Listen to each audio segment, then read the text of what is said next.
Good morning. Good morning. Is it just me or I never hear the music on that intro anymore? Do you guys hear that? You do. That's weird.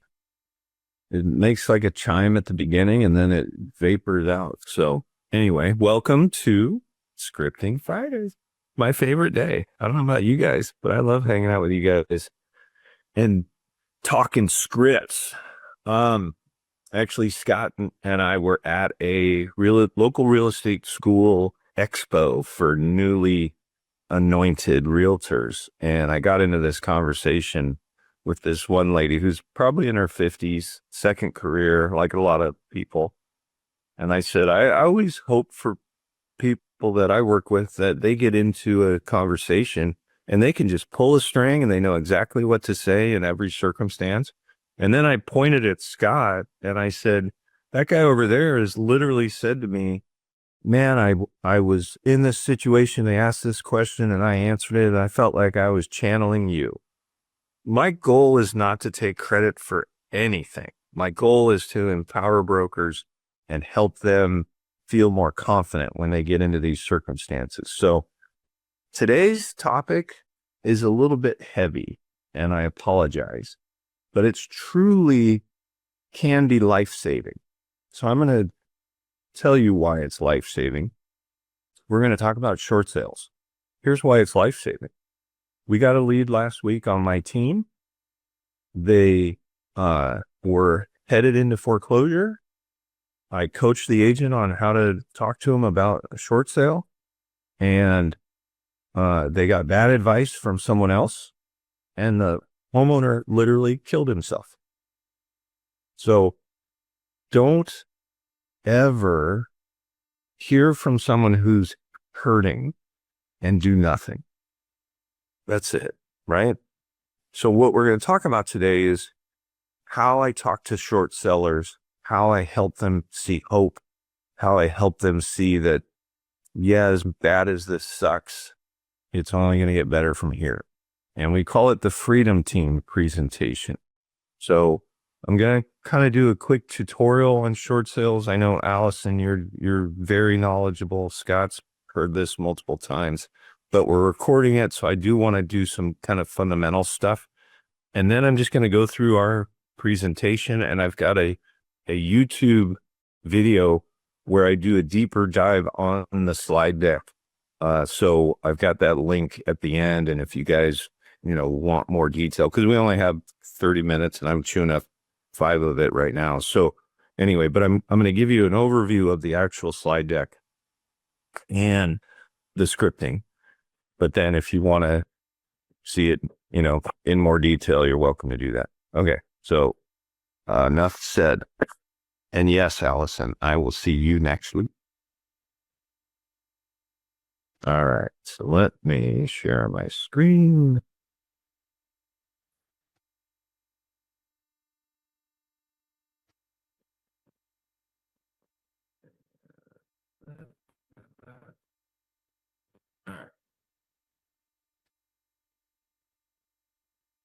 So you guys all know me.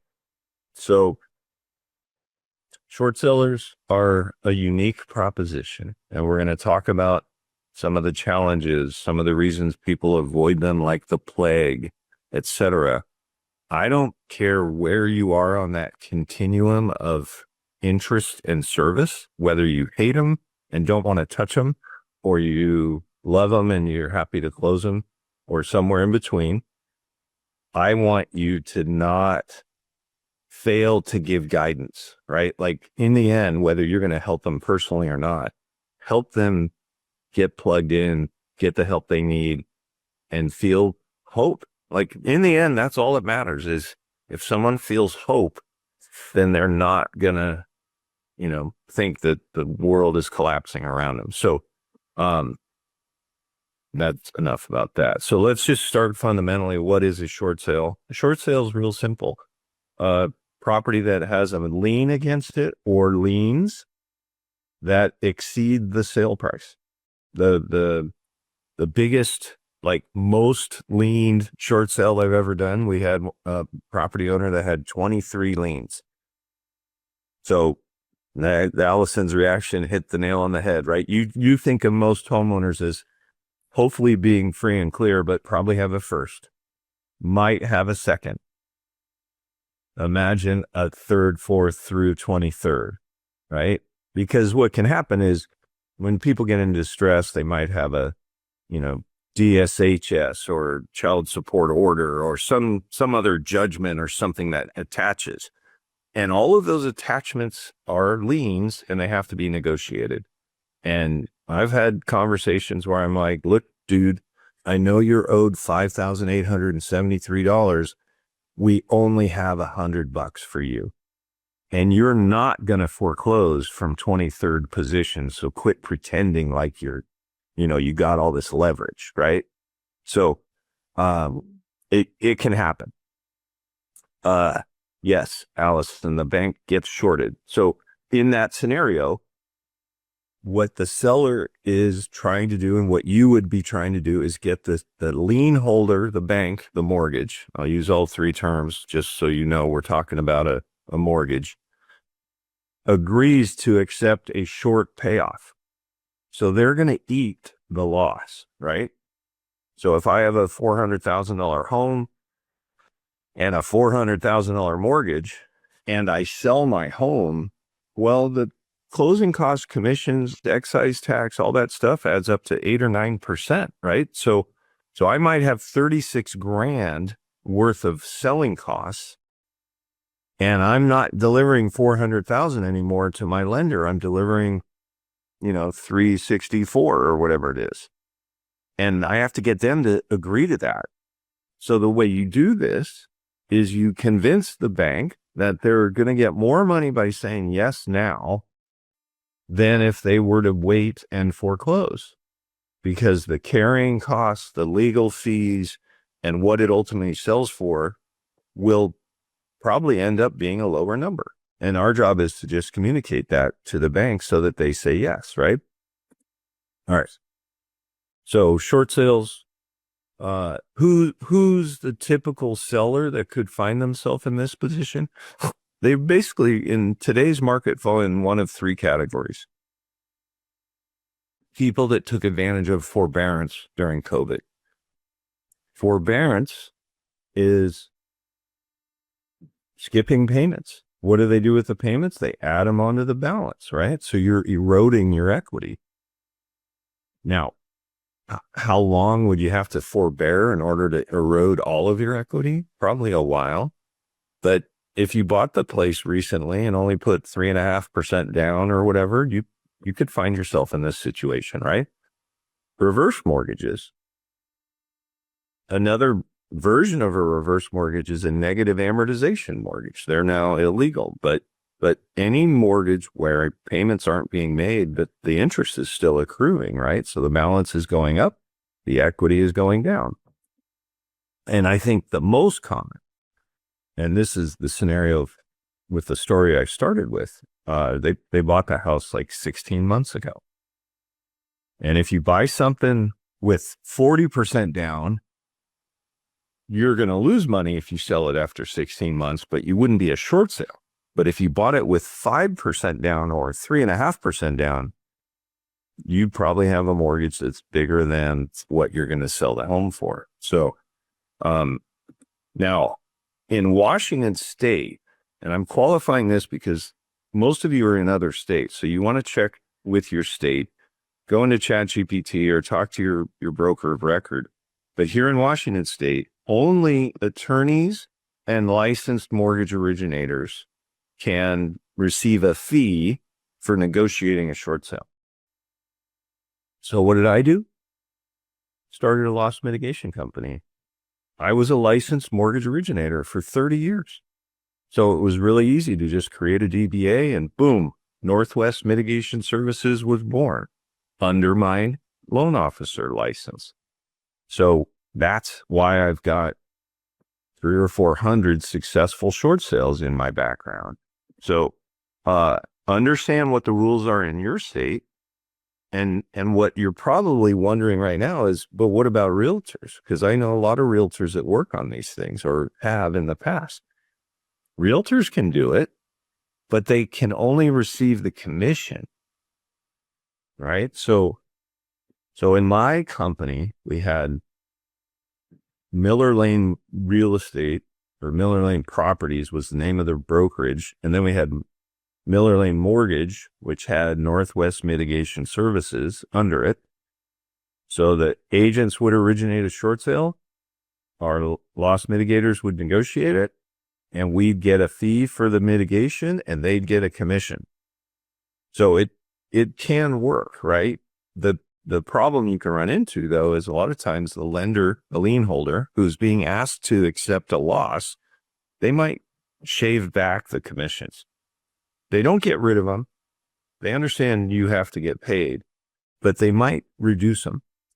So it's a really smart, and Scott's working on one of these right now. He set his commission at 4%, because if they shave it back, he'll still get 3 or whatever, right? So that's not unwise. You just don't want to juice it by so much that it stands out and they're like, holy crap, this guy's trying to retire on this deal, right? So realtors do work on these in pursuit of those commissions. So why should you work on them? I'm no kidding around. It is the most rewarding work I do. All right.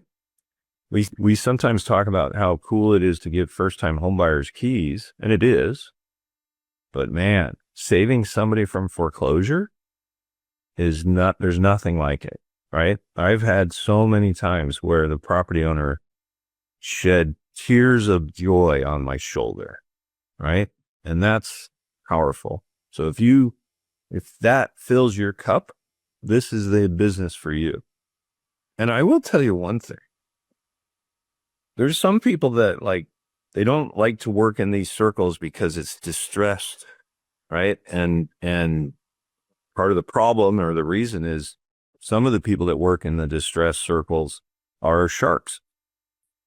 But you absolutely can keep a clear name and an ethical in high integrity, reputation, doing these things if you treat them with high integrity, right?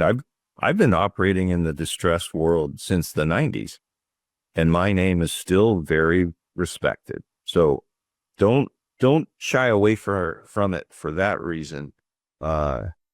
It's not hard. You just got to do the right thing, right? It's like I always told my sons. I have 2 boys that are in their 20s now, but when they were young, I always said, integrity is doing the right thing when nobody's watching. Simple, right? So if you said yes to the last question, that means you want to help, but it can take a number of different forms, right? I mentioned that continuum, right? So you could partner with another agent that specializes in this, maybe Allison or Scott or Ed or whomever, right? Find somebody in your brokerage, find somebody outside your brokerage. It doesn't matter. But find somebody that's skilled at it if you don't have the time or the bandwidth to hone this skill for yourself. There are also attorneys that do negotiate short sales. So you could still be the realtor, but most of the burden of negotiating the short sale will fall on the attorney. So if I refer it to Scott as a fellow broker, I'm going to have to share the commissions. If I refer it to an attorney, I won't have to share my commissions, but somebody's going to have to pay the attorney's fee, right? Well, you guys have all seen listings where it says, this is a short sale, buyer will pay $3,995 or something, some fee to Dewey, Screw 'em, and How, right? Just to make it clear that it's the attorney that's charging that $4,000, right? So that could be an option. The other broker we already touched on. Or you could build this muscle. All right. Learn to do this yourself. And I'll give you some kind of frame of reference.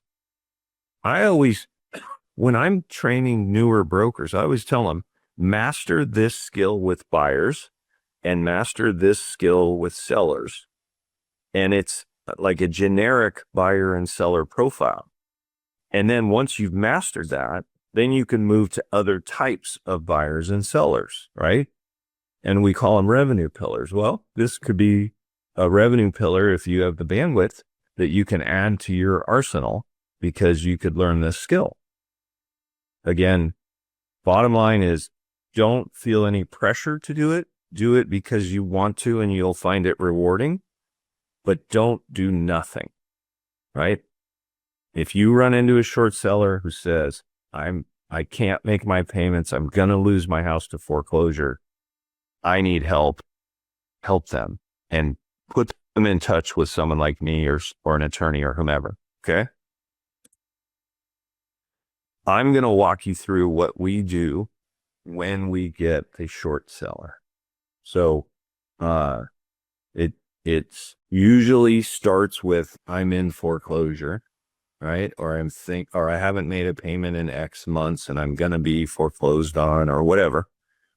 And I say, we help folks in this situation all the time. When can we get together? Because just like with any listing, you want to see the house, right? You want to figure out what's level of disrepair. Have they started to trash it, right? People that are in foreclosure beat the hell out of their houses. That's usually not the case with a short seller, right? With a short seller, they still live there. They're still maintaining it. They're just terrified that might be coming to an end. So I go and meet with them and I bring this slide deck. Now, in the video on YouTube, if you watch it, you'll hear me say, I print this first page out and I print the last page out and you're going to see the last page, but I'll just tell you what it is. It's an application. It's all the information we need to start helping them. Who's your lender? What's your balance? When did you make your last payment? What's their contact info? Do you have a statement? What are your, financials look like, et cetera? But I print this out because I want to have a conversation. So this whole script starts with, all right, let's start by establishing where you're at and where you'd like to get to, right? And it says future ideal on purpose. Their future ideal usually is, we'd like to stay. There's really no scenario where they're going to be able to stay, but I'm not going to put a bullet in that hope now. I'm just going to say, okay, now tell me, what is your future ideal? And if that's not possible, what's the next best? Well, we'd need some time, right? That's another script that really is powerful in these conversations, which is, wouldn't you rather control your exit and manage the timing of your exit than just show up one day and have the sheriff on your doorstep? That's what happens. So let's get ahead of it and manage it so that you don't have to deal with the embarrassment. Your neighbors never know. You just moved, right? All right, now back to this. So I'm sitting here with pen and paper going, okay, what's your current situation? Do you have a first mortgage? Yes. Who's it with? B and C mortgage, whatever, right? What's the balance? What's the last time you made a payment? December or whatever, right? What is your payment? Because then I can do the math. Okay, you haven't made a payment since December. Your payment's $2,500. So with June's payment, which is due Sunday, late on the 15th, that'll be a total of $15,000, right? 6 times 2,500. Do you have a second mortgage? No, we have a HELOC. Great. What's the balance? Who's the lender? When's the last time you made a payment there? Right? I want to know everything about their title or their liens, right? Then I pivot to, okay, now let's talk about the future ideal. What's the perfect outcome for you? Well, and this can range from, I want to stay, up to, we know we got to move, but my daughter graduates in the end of June. We're just hoping to not have to move before then. Great. I can look somebody in the eye and tell them, I can usually get you 2 or 3 months of time, right? Because here's a little known, well, not little known, but you might not know. A bank cannot pursue a short sale and a foreclosure at the same time. They're not allowed to. So all we have to do is submit the short sale package and the foreclosure efforts stop. They'll resume them if they realize, really quickly that this offer is crap.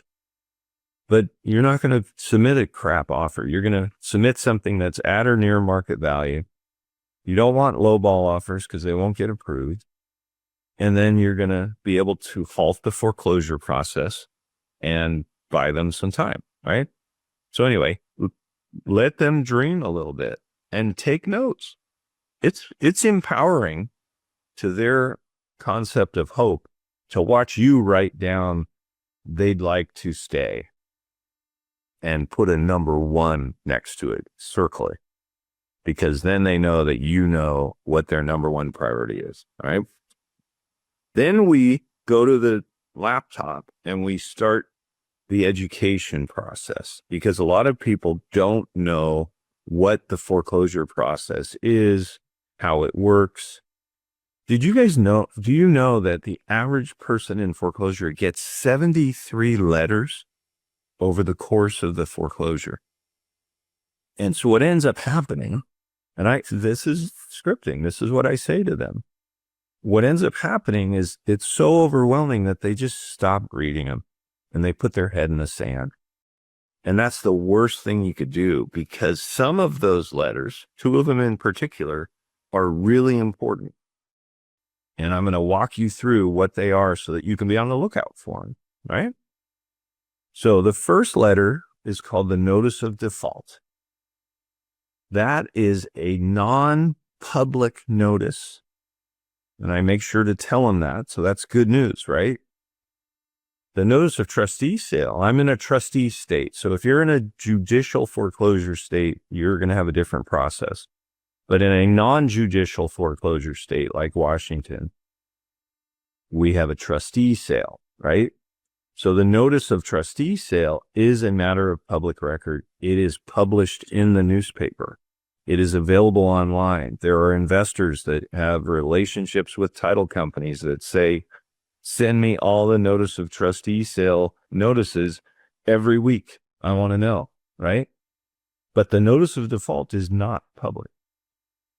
But the notice of default is a 30-day notice ahead of the notice of trustee sale. So that means when you get the notice of default, you're at least 30 days behind. More than likely, you're 90 to 120 days behind before they bother to send this. But now you got 30 days before the public notice is going to arrive, right? The public notice is called a notice of trustee sale. It follows the NOD by 30 days, and it establishes the trustee sale date, which by statute in Washington has to be at least 90 days away. But with Dodd-Frank legislation that came through, they added a 30-day window for mediation, where the state gets involved and they get you and the lender to talk and try and figure out if there's a workaround, which rarely does it happen, right? Because in my example earlier, I'm 15 grand behind. What's the workaround? Well, theoretically, they could add it to the balance, but we're already a short sale. So that means they're adding it to a balance that now is exceeding the value by even more. So anyway, assume 120 days though. So that's workable. I can put a home on the market, get it sold and closed in less than 120 days. I can do that in less than 90 days.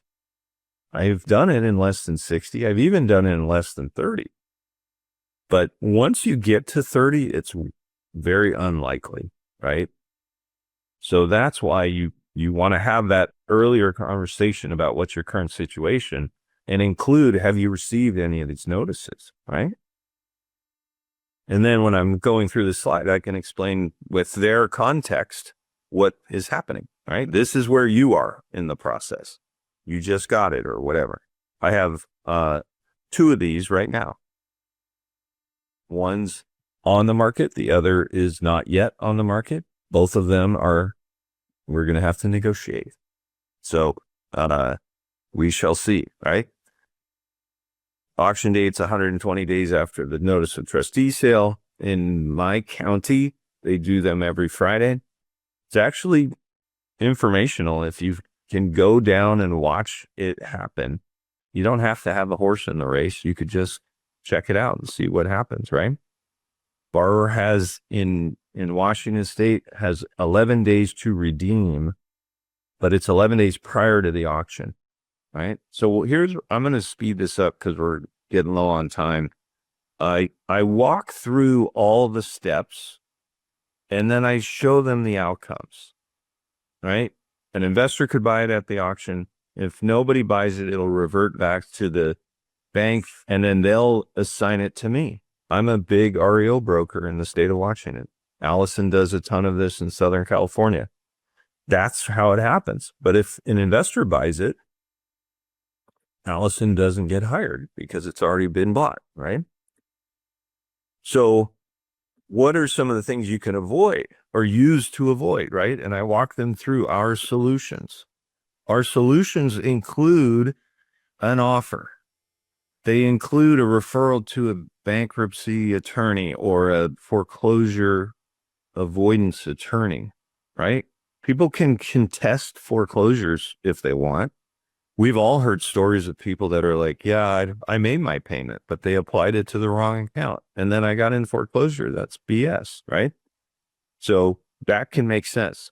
Now, this is also a page that I print because I want to pull it out and I want to walk through it with them. And I'm going to use a pen and I'm going to, as we're talking through this, I strike things, right? Doing nothing. That's not an option. You're going to lose your house. Pay the arrears. Do you have the 15 grand? No? Okay, then that's out. What about bankruptcy? If you file bankruptcy, it'll buy you time, but it won't avoid foreclosure because the lien holder still has the right to remove the mortgage from the bankruptcy and then foreclose. Deed in lieu. We don't want to do that. That just makes it easier for them to take your house, right? Have you looked at a refi? Well, our credit is trash, so no. Or yes, and I got rejected.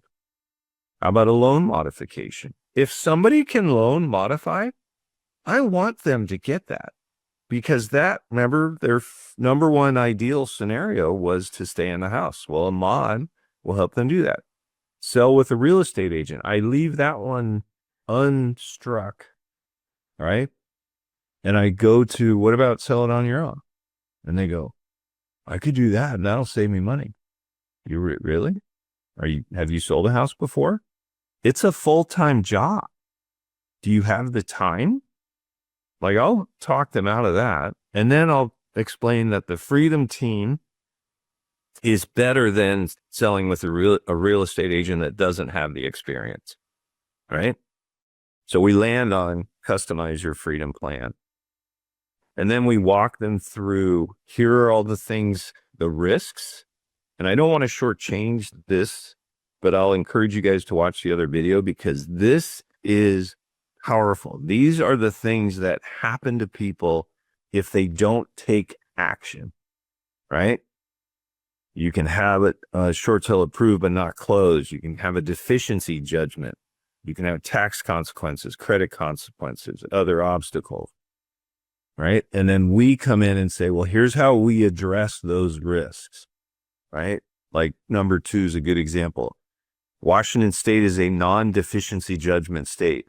So if I have a $400,000 mortgage and I get a $300,000 short sale approved, that $100,000 shortfall is a deficiency, and it is illegal for that lender to get a judgment against me for the $100,000. They can't pursue me unless the borrower agrees to it in writing. So what do? They weave it into the approval letter in legalese and hide it and make it very difficult to find. So we scrutinize the approval letter so that the client isn't signing something that allows them to be pursued with a deficiency judgment. That's a huge problem for a lot of people because they hired people that didn't know that and didn't protect them from that. And now they've got this $100,000 judgment that attaches to anything they buy going forward until it gets paid. Right? So this is just the timeline, how it works. This, when we're working with folks, we tell them we have this double-edged sword approach, right? We'll get the bank working on it with our offer. We have an investor that'll write the first offer, and then we'll put it on the market and try and find a better offer from someone else. But that allows us to get started on the short sale negotiation with the investor offer. And the investor will stay with the deal to the very end. So if we don't get a stronger offer, the investor buys it, right? So we walk them through all the things, and then we give them what the next steps are. And then we have them fill out this form. And I know it's sideways, but this is all about their contact info, the lender's contact info, and then the most important part is this checklist of documents that we need in order to get their short sale package submitted, right? So this is the video. If you go to my YouTube channel, click on playlists, there's a playlist called Agent Training. And there's 100 videos on that playlist. So just hit Control F on your keyboard and search for the word freedom. That's why freed is highlighted in orange, because that's how I find stuff, right? And watch that video. It's 23 minutes long, and it's just me going through that slide deck more carefully. And as always, you guys are welcome to use my personalized GPT. What would Ed say? And Allison, you have your hand up. So what do you got? It's a different kind of question. Do you have time? Absolutely. Let me read the chat, make sure I don't have any. Can I negotiate out of state? I have done it. I'm not doing it right now. I've got a buddy that Scott is doing one himself. One of our head negotiators at my company still does it, so I just lean on him. But I could connect you to his name is Scott, also easy to remember. Okay, I don't need it now, but I'm just saying, that would be nice if you did, so that everyone would know that. That wasn't my question. I have a past buyer and seller that got remarried, and now her husband is a first-time home buyer, and she let her ex-husband do all the financing. So she's kind of a new buyer, even though we've bought and sold a few together, or a couple. And they keep coming in very low on their offers. And I get it's more than it's more of a buyer's market now. I get that, and I want to get them a deal, but I wrote an offer for them on a 1.2, which was probably a little bit overpriced, but we wrote it at 1 million. I would have 75 grand maybe under, but and now it seems to be their theme. So I just need a little bit of a script. How long was that one on the market?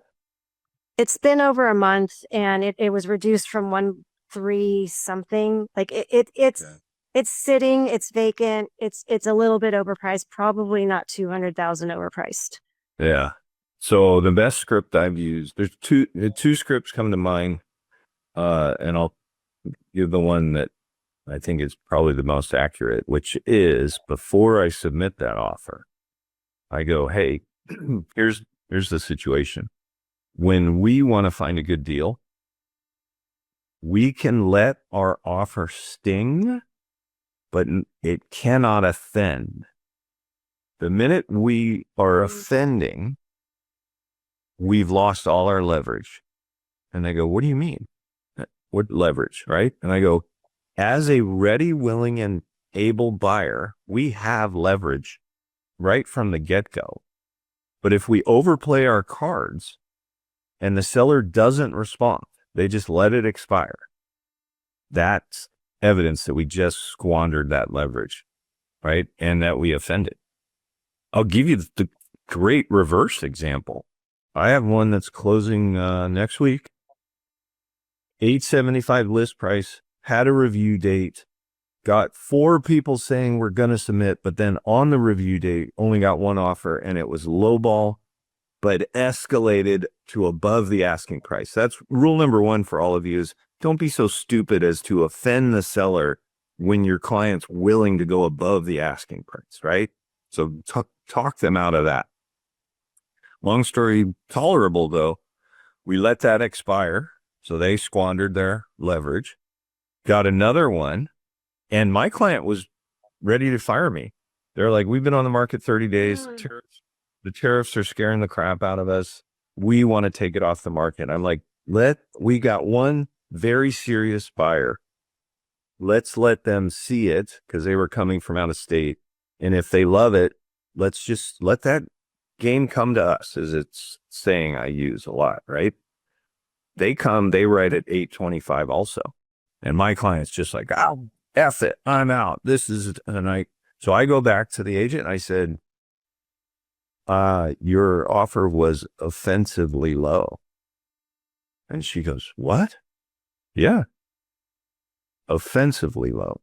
Because this seller put $140,000 remodel in the house. So to try and get it for that low offended them. So we're not going to reply. She goes, well, what if we come up to 865? I don't know. Did I say it's listed at 875?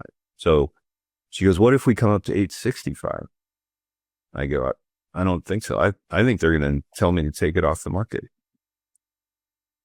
We are going to close next week at 875. They came all the way up because of the offensively low, right? And now back to the script for Allison. When somebody has a hard time understanding this concept, I just say it like this. If we write a number that's too low, you're going to end up paying more than you would have if you had written a more reasonable number.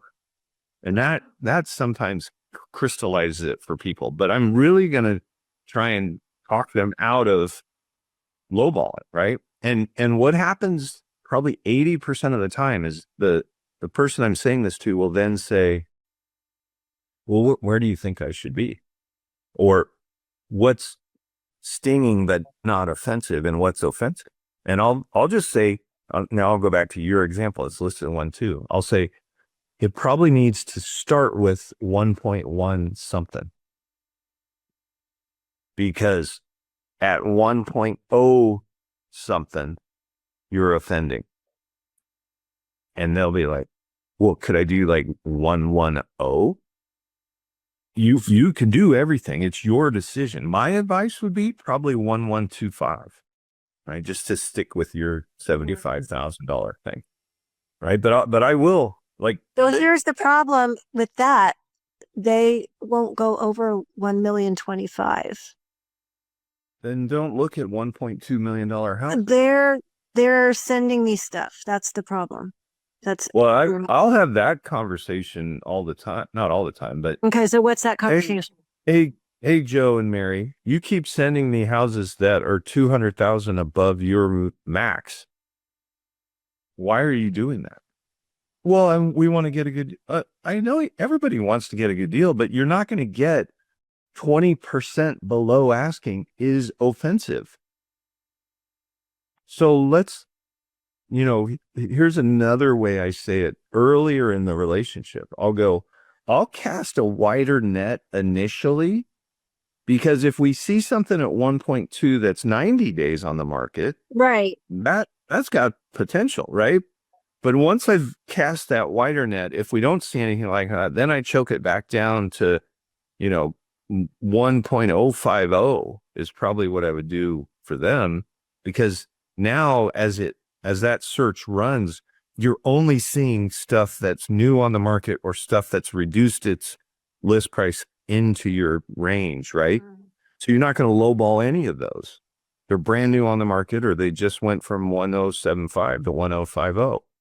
Mm-hmm. Right? I mean, now here's the second script that I was thinking of, but it didn't sound like it applied to you because yours isn't a multiple offer situation. It's just an offensively low number, right? But in a multiple offer situation, when I have lowball people, let the market, right? I let the market teach them a lesson. Mm-hmm. And I'll say this for everyone else's benefit, because Allison, I can already tell you know exactly what to do. But when you submit and there's 7 offers and you don't win, don't miss the opportunity to have that conversation with the listing broker. Hey man, congrats. I'm so happy for you and your client. Can you help me coach my client? What place did we come in and how high did you end up? Right? So if it's listed for $1 million, it sold for 1.2 and we submitted at 950, I can then go back to my client and go, man, we got our teeth kicked in on that one. We were the last of 12. We got last place out of 12 and it sold for 250,000 more than what we offered. But that's okay. Let's learn from this. Let's move on. Right. And I'm not pretending like miraculously they're going to be more aggressive on the next one. Everybody needs a different number of losses before they finally go, you know what? I am not losing this one.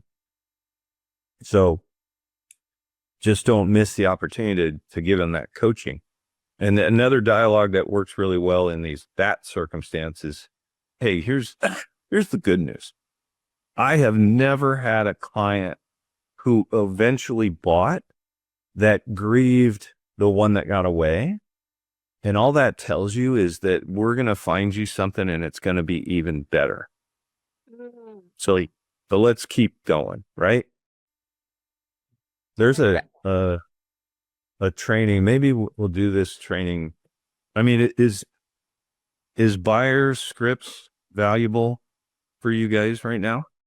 Yeah, because with things staying on the market so much longer, I'd like to work with more buyers right now, more now buyers. Yeah. So yeah, that would be great. And I do have another buyer that I'm working with that's in a similar situation. He's got money though, but this one property needs a lot of work that he loves. But so yeah, buyer scripts would be wonderful, please. I think we all should be, going heavy on the buyers right now. So next week, as Allison pointed out at the beginning, I'm actually going to be in San Diego next week. So next week, this 8:00 hour Pacific will be a recording. Autumn will figure out which one. So I won't be here live next week. So I apologize. But 2 weeks from today, we'll do buyers. We'll do setting proper expectations. We'll do how to manage when they get disappointed. We'll do kind of the care and feeding of buyers in a difficult market, which is where we are. Right. That's great. All right. Any other quick script questions before we log off? Right. Was this valuable? We're going to lose, but eventually they do it every time. They start coming up and up and up, and then they finally land on the one that they love and they pay full price or more. And it's because they frustrated losing. I figured, that's what we're going to do. It's more time and effort, but the more you keep positive, and you got to be happy somebody's writing offers, first of all. Well, I am. And they had several choices of realtors and she came back to me. And also, it is $1 million offer and I am very grateful. So I didn't mean you specifically. I always say you as in general. Just we should be happy that it's not somebody writing on a weekly basis, like every 3 or 4 houses they're writing an offer. And I have them under contract for 90 days. So, which was also, sorry, go ahead. That's nice. Yeah, it was nice because the EXP broker coached me on how to say that. So that was really nice. You know what we do? Listing agreement expiring at the end of the month, and I just got them to agree to a 3rd price reduction. And they're asking me, well, what are you going to do differently now after we've done it twice already, Ed gave me a nice script to use, and I used that already. So they go, thanks. But I mean, I've done everything I've ever done in my life, and it's still not selling. So we missed the mark, and the market's telling us, yeah, it's a townhome and you're not going to get your 600. So, but I'm holding off because I got a showing today, and I'm praying that showing, like Ed's, the last one will be the one, and I won't have to, you know, Fingers crossed. do One thing I wanted to say to Allison is, we write our buyer brokerage agreements for a year. We can't hear. They're 90-day max. According to a law? Yep. California Association of Realtors. Yep. Well, that's not a law then. That's a NAR rule or a car. Car rule. Yeah. Screw that. Oh, Like, I can't. You have all these politicians and I'll get them in escrow in a couple weeks. It's okay. here's how, if you're not in a communist state like the People's Republic of California, just give your buyers a cancellation agreement. Hey, I'm here's the script, and then we'll leave. I'm going to write this for a year so that you never have to worry about this thing expiring while we're writing an offer on your perfect house. And here's the reason why a year isn't problematic anyway, because I'm going to give you this other sheet of paper that says you can fire me at any time. Does that make sense? And Allison on Google LSA leads, whom I'd never met with, in a 15-minute conversation, I get people to sign that thing for a year long every single time. So I'm sorry that you have a communist regime. I am too. Yeah. Doesn't allow it's capitalism. Yeah. I could write it for 10 years. Yeah. Why we have this talk because of the Google LSA, so that's good that you know that now. All right, everybody. Awesome to hang out with you. Thank you so much. This is great information. Yeah, very good information. I will. Good. I appreciate that. Everyone have a sound great like weekend. little Eds running around over the next. Ed's going to have 1,000 agents sounding just like him. Which is great. I'm happy to. Thank you. I've got pretty high. It's stuff that I'm like, So, that's an Edism. Thank care, you all. Have a everybody. great weekend. Thank you, enjoy Sunday. Thank you.